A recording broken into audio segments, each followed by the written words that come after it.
ఆంధ్రప్రదేశ్లో జూనియర్ డాక్టర్ల ఆందోళనలు తీవ్ర రూపం దాల్చాయి. 11వ తేదీన ప్రారంభమైన దశలవారీ సమ్మె అత్యవసర సేవలను బహిష్కరించే స్థాయికి చేరింది.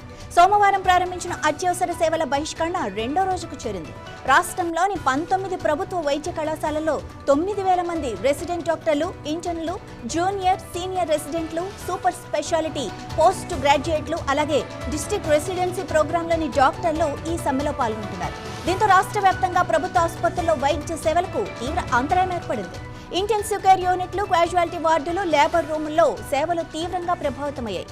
దీంతో పేషెంట్లు ఇబ్బందులు పడుతున్నారు.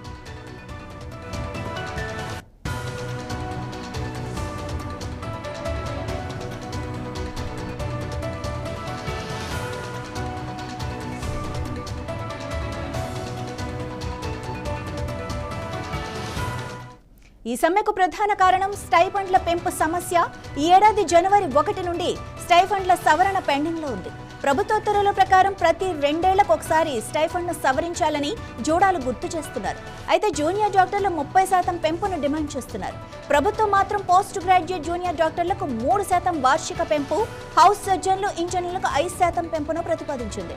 ఇతర డిమాండ్లలో సీనియర్ డాక్టర్ల పదవీ విరమణ వయస్సును 62 నుండి 65 ఏళ్లకు పెంచాలన్న ప్రతిపాదనను వెనక్కి తీసుకోవాలని ఏపీ జూడా కోరుతోంది. నేషనల్ మెడికల్ కమిషన్ నిబంధనలకు అనుగుణంగా అసిస్టెంట్ ప్రొఫెసర్లుగా ఎంఎస్సీ, పీహెచ్డీ అభ్యర్థుల నియామకం జరగాలని కూడా వారు డిమాండ్ చేస్తున్నారు.